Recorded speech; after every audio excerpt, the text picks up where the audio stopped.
Hello everyone, ടെക്ടോക്കിലേക്ക് എല്ലാവർക്കും സ്വാഗതം. Android mobile ഫോണുകൾ ഉപയോഗിക്കുന്നവരാണ് നമ്മൾ ഭൂരിഭാഗം പേരും.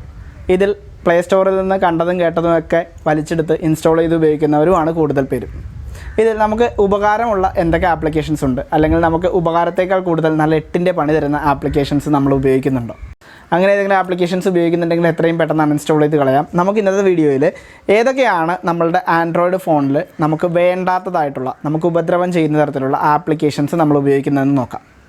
ഒരുപാട് ആളുകൾ ഇൻസ്റ്റാൾ ചെയ്ത് ഉപയോഗിക്കുന്ന ആപ്ലിക്കേഷനാണ് വെതർ ആപ്ലിക്കേഷൻസ്. ഓൾറെഡി ഫോണിൽ ഇൻബിൽട്ടായിട്ട് കമ്പനി തന്നെ പ്രൊവൈഡ് ചെയ്യുന്ന വെതർ ആപ്ലിക്കേഷൻസ് ഉണ്ടെങ്കിൽ തന്നെ ഗ്രാഫിക്സും കാര്യങ്ങളൊക്കെ കൂടുതൽ കണ്ടിട്ടാണ് ആളുകൾ പുതിയ വെതർ ആപ്ലിക്കേഷൻസ് ഇൻസ്റ്റാൾ ചെയ്യുന്നത്. ഇതുവഴി നമ്മൾക്ക് പ്രത്യേകിച്ച് ഗുണമൊന്നുമില്ലെന്ന് മാത്രമല്ല, നമ്മളുടെ ഡേറ്റ ലോസ് വരാനുള്ള ചാൻസ് വളരെ കൂടുതലാണ്. സ്മാർട്ട് ഫോൺ ഉപയോഗത്തിൽ എത്രയൊക്കെ സെക്യൂരിറ്റിക്ക് വേണ്ടിയിട്ട് നമ്മൾ ആപ്ലിക്കേഷൻസ് ഉപയോഗിച്ചാലും ഉപയോഗിക്കാതിരുന്നാലും നമ്മൾ ഏറ്റവും കൂടുതൽ ശ്രദ്ധിക്കേണ്ട ഒരു ആപ്ലിക്കേഷനാണ് വിർച്വൽ കീബോർഡുകൾ. നമ്മൾ ഉപയോഗിക്കുന്ന കീബോർഡ് ഏതെങ്കിലും പ്രമുഖമായിട്ടുള്ള ഡെവലപ്പേഴ്സിൻ്റെ ആയിരിക്കണം എന്ന് ഉറപ്പുവരുത്തുക.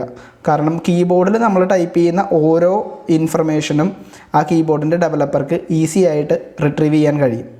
ഇത്തരത്തിൽ നമ്മളുടെ ഡേറ്റ പോകാൻ ഏറ്റവും കൂടുതൽ, പ്രത്യേകിച്ച് നമ്മളുടെ ബാങ്കിങ് വിവരങ്ങൾ അടക്കമുള്ള നമ്മളുടെ ഇൻഫർമേഷൻസ് നഷ്ടപ്പെടാൻ വലിയ കാരണമാണ് നമ്മൾ യൂസ് ചെയ്യുന്ന തേർഡ് പാർട്ടി കീബോർഡുകൾ. ഒരുപക്ഷെ ആൻഡ്രോയിഡിൻ്റെ ആദ്യകാലം മുതലേ ആളുകൾ ആൻഡ്രോയിഡിൻ്റെ സ്പീഡ് കൂട്ടാനും റാം മെമ്മറി മാനേജ് ചെയ്യാനും ഒക്കെ വേണ്ടി ഉപയോഗിക്കുന്ന ഒപ്റ്റിമൈസറുകൾ സത്യത്തിൽ ഒരു ടോട്ടൽ വേസ്റ്റാണ്.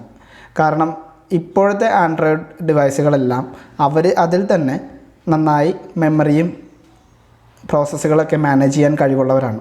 വേറെ ഒരു മൂന്നാമതൊരു ആപ്ലിക്കേഷൻ ഇട്ടിട്ട് അതിൻ്റെ പ്രോസസ്സും കാര്യങ്ങളൊന്നും മെയിൻറ്റെയിൻ ചെയ്യേണ്ട ആവശ്യം ഇല്ല. ഈ പറയുന്ന ആപ്ലിക്കേഷൻസിന് ഇത് ചെയ്യാൻ കഴിയില്ലെന്ന് മാത്രമല്ല, നമ്മളുടെ വിലപ്പെട്ട ഡേറ്റ നഷ്ടപ്പെടാനായിട്ട് ഇത് കാരണവുമായേക്കാം. മറ്റൊന്ന്, നമ്മൾ ഫോണിൽ ഉപയോഗിക്കുന്ന ആൻറ്റിവൈറസുകളാണ്. മനസ്സിലാക്കേണ്ട കാര്യം, ആൻഡ്രോയിഡിൽ തന്നെ ആൻഡ്രോയിഡിൻ്റെ സെക്യൂരിറ്റിക്ക് വേണ്ടിയിട്ടുള്ള കാര്യങ്ങളെല്ലാം ഗൂഗിൾ ആഡ് ചെയ്തിട്ടുണ്ട്. പ്രത്യേകിച്ച് ഒരു ആൻറ്റിവൈറസ് സോഫ്റ്റ്വെയർ ഉപയോഗിക്കുന്നത് കൊണ്ട് ആൻഡ്രോയിഡിൻ്റെ പ്രോസസ്സുകളെ സ്ലോ ചെയ്യാമെന്നും ബാറ്ററിയുടെ കൺസംഷൻ കൂട്ടാമെന്നും അല്ലാതെ പ്രത്യേകിച്ച് ഉപകാരമൊന്നും ഇല്ല എന്ന് മനസ്സിലാക്കുക. പിന്നീട് വരുന്ന ആപ്ലിക്കേഷൻസ് ബ്രൗസേഴ്സാണ്. ചിലരുടെയൊക്കെ ഫോൺ തുറന്നു കഴിഞ്ഞാൽ 4ഉം 5ഉം ബ്രൗസറുകൾ വരെ കാണാം. നമുക്ക് ഏറ്റവും അത്യാവശ്യത്തിന് 1ഓ 2ഓ ബ്രൗസറുകൾ ഉപയോഗിക്കുക. അത് തന്നെ ഏറ്റവും പേര് കേട്ട ഗൂഗിളോ മോസില്ല ഫയർഫോക്സോ അങ്ങനെ ഏതെങ്കിലും ബ്രൗസറുകൾ ഉപയോഗിക്കുക. അതുകൂടാതെ സ്പീഡ് കൂട്ടാം, കൂടുതൽ ഡൗൺലോഡ് ചെയ്യാം എന്നൊക്കെ പറഞ്ഞു വരുന്ന ആപ്ലിക്കേഷൻസ് ഇൻസ്റ്റാൾ ചെയ്തിട്ട് കഴിഞ്ഞാൽ ഇതൊന്നും നടക്കുകയുമില്ല. നമ്മളുടെ ഡേറ്റ മുഴുവൻ അവരടിച്ച് മാറ്റുകയും ചെയ്യും.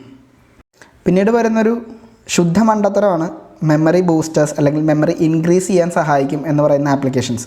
അവർ പറയുന്നത് ആ ആപ്ലിക്കേഷൻ ഇൻസ്റ്റാൾ ചെയ്ത് റൺ ചെയ്ത് കഴിഞ്ഞാൽ നമ്മുടെ മെമ്മറി കൂട്ടാൻ പറ്റും എന്നാണ്. നമ്മൾ മനസ്സിലാക്കിയിരിക്കേണ്ട ഒരു കാര്യം, നമ്മളുടെ ഓരോ ഫോണുകളും വിപണിയിലേക്ക് വരുമ്പോൾ കമ്പനി അതിനകത്ത് ആഡ് ചെയ്യുന്ന ഒരു മെമ്മറി ഉണ്ട്. അതൊരു ഹാർഡ്വെയർ ആണ്. ആ മെമ്മറി ഒരു കാരണവശാലും ഏതെങ്കിലും ഒരു സോഫ്റ്റ്വെയർ ഉപയോഗിച്ച് നമുക്ക് കൂട്ടാൻ കഴിയില്ല. അങ്ങനെ കൂട്ടാൻ കഴിയുമെന്ന് നിങ്ങളോട് ആര് പറഞ്ഞാലും അത് നിങ്ങളെ വഞ്ചിക്കലാണ്. ഒരു തരത്തിലും അങ്ങനെയുള്ള ആപ്ലിക്കേഷൻസിനെ നമ്മുടെ ഫോണിൽ വെച്ച് പൊറപ്പിക്കരുത്. പിന്നീട് വരുന്നത് മ്യൂസിക് പ്ലെയറുകളാണ്. മ്യൂസിക് പ്ലെയറുകൾ ഇൻസ്റ്റാൾ ചെയ്യുന്നതുകൊണ്ടുണ്ടാകുന്ന കുഴപ്പം എന്താണെന്ന് വെച്ച് കഴിഞ്ഞാൽ, മ്യൂസിക് പ്ലെയറുകളാണെങ്കിലും ഫയൽ മാനേജറുകളാണെങ്കിലും ഇത്തരത്തിൽ നമ്മളുടെ സ്റ്റോറേജിലേക്ക് പെർമിഷൻ ചോദിക്കുന്ന, നമ്മളുടെ ഡേറ്റ സ്റ്റോർ ചെയ്ത് വെച്ചിരിക്കുന്ന ആ ഒരു സ്പേസിലേക്ക് പെർമിഷൻ ചോദിക്കുന്ന ആപ്ലിക്കേഷൻസിനെ ഇൻസ്റ്റാൾ ചെയ്യുമ്പോൾ പ്രത്യേകം ശ്രദ്ധിക്കുക. നമുക്ക് ഏറ്റവും വിശ്വാസമുള്ള ഒരു ഡെവലപ്പറിൽ നിന്ന് കിട്ടുന്ന ആപ്ലിക്കേഷൻസ് ആണ് നമ്മൾ ഇൻസ്റ്റാൾ ചെയ്യുന്നതെന്ന് ഉറപ്പ് വരുത്തിയിരിക്കണം. കാരണം ഈ ആപ്ലിക്കേഷൻസിന് നമ്മൾ സ്റ്റോർ ചെയ്യുന്ന ഏതൊരു ഡേറ്റയിലേക്കും ആക്സസ് ഉണ്ടാകും. അതുപോലെ തന്നെ ഒരു ആപ്ലിക്കേഷൻ ഇൻസ്റ്റാൾ ചെയ്യുമ്പോൾ എന്തിനു വേണ്ടിയിട്ടാണ് നമ്മൾ ആ ആപ്ലിക്കേഷൻ ഇൻസ്റ്റാൾ ചെയ്യുന്നത്, അതുമായിട്ട് ബന്ധപ്പെട്ട പെർമിഷൻസ് മാത്രമേ ആ ആപ്ലിക്കേഷൻ ചോദിക്കുന്നുള്ളൂ എന്ന് ഉറപ്പ് വരുത്തുക. ഇപ്പോൾ ഒരു മ്യൂസിക് പ്ലെയർ ഒരു കാരണവശാലും ക്യാമറയിലേക്ക് ആക്സസ് ചോദിക്കേണ്ട ആവശ്യമില്ല. അത്തരത്തിൽ ഓരോ ആപ്ലിക്കേഷൻ്റെയും ഉദ്ദേശം എന്താണോ അത്തരത്തിലുള്ള പെർമിഷൻസ് മാത്രമേ അത് ചോദിക്കുന്നുള്ളൂ എന്ന് നമ്മൾ എപ്പോഴും ഉറപ്പ് വരുത്തണം. മ്യൂസിക് പ്ലെയറുകളുടെയും ഫയൽ മാനേജറുകളുടെയും കേസിൽ ഉള്ള മറ്റൊരു കാര്യം, ഓരോരുത്തരും നമ്മളുടെ ബാറ്ററി എങ്ങനെയാണ് ഉപയോഗിക്കുന്നതെന്ന് നോക്കുക. ചില പ്ലെയറുകൾ അല്ലെങ്കിൽ ഫയൽ മാനേജറുകൾ നല്ല രീതിയിൽ ബാറ്ററി വലിച്ചു കുടിക്കുന്നതായിരിക്കും. പിന്നെ പ്ലേ സ്റ്റോറിലുള്ള ഹിമാലയ മണ്ടത്തരങ്ങളിലൊരെണ്ണമാണ് battery saver, battery fast charging enable ചെയ്യുന്ന ആപ്ലിക്കേഷൻസ് എന്നൊക്കെ പറഞ്ഞു വരുന്ന കുറേ പേര്. നമ്മൾ മനസ്സിലാക്കേണ്ട ഒരു കാര്യം, നമ്മളുടെ ഫോൺ മാനുഫാക്ചർ ഉണ്ടാക്കി മാർക്കറ്റിൽ ഇറക്കുന്ന സമയത്ത് ആ ഫോണിന് കൃത്യമായിട്ടൊരു ചാർജിങ് വോൾട്ടേജും അതിൻ്റെ ഒരു ചാർജിങ് ടൈമൊക്കെ സെറ്റ് ചെയ്തിട്ടുണ്ട്. ആ ഒരു സമയത്തിനുള്ളിൽ മാത്രമേ നമ്മൾക്ക് ഫോൺ ചാർജ് ചെയ്തെടുക്കാൻ കഴിയുള്ളൂ.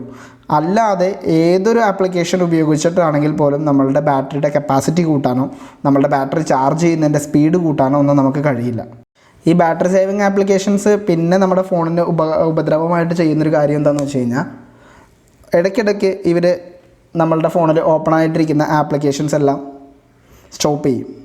ഇങ്ങനെ സ്റ്റോപ്പ് ചെയ്യുന്നത് ബാറ്ററി സേവ് ചെയ്യാൻ വേണ്ടിയിട്ടാണെങ്കിൽ തന്നെയും നമ്മൾ ഓരോ തവണ ഈ ആപ്ലിക്കേഷൻ രണ്ടാമത് ആക്സസ് ചെയ്യുമ്പോഴും ഇത് ആദ്യം മുതലേ ലോഡ് ചെയ്ത് വരാൻ വീണ്ടും ബാറ്ററി കൂടുതൽ ഉപയോഗിക്കേണ്ടി വരും. നിങ്ങളുടെ ആൻഡ്രോയിഡ് ഫോണിൽ കുറച്ചധികം സെൻസറുകളുണ്ട്. അത് നിങ്ങളുടെ ഫോണിൻ്റെ ചലനങ്ങൾ നിരീക്ഷിക്കാനോ അതിന് ചുറ്റുമുള്ള പ്രകാശം അളക്കാനോ ഒക്കെ ആയിരിക്കാം.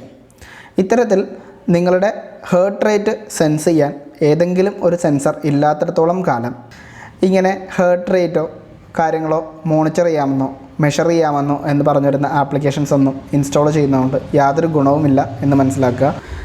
നമ്മുടെ പ്രൈവസിക്കും സെക്യൂരിറ്റിക്കും ഒക്കെ ഭീഷണിയാവുന്ന ഇത്തരത്തിലുള്ള ആപ്ലിക്കേഷൻസുകൾ ഏതെങ്കിലും നിങ്ങളുടെ ഫോണിൽ ഇൻസ്റ്റാൾ ചെയ്തിട്ടുണ്ടെങ്കിൽ ഇന്ന് തന്നെ അൺഇൻസ്റ്റാൾ ചെയ്ത് കളയുക. ഈ വീഡിയോ നിങ്ങൾക്ക് ഇഷ്ടപ്പെട്ടെങ്കിൽ ലൈക്ക് ചെയ്യുക, മറ്റുള്ളവരിലേക്ക് ഷെയർ ചെയ്യുക.